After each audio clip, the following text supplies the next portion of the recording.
Hello, welcome to Fantasy Hands Challenge Day 2.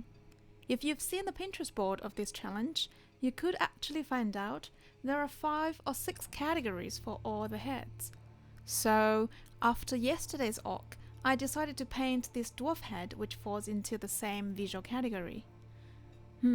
My first reaction when I think of a dwarf is that he or she is standing somewhere dark, a cave or an attic, holding a candle and possibly giving you some side eyes. It looks inviting yet still suspicious. That's why I painted these floating candles in the background. Some have blood on them and one candle is already dead. Who is he? Is he here to terminate or is he here to rescue?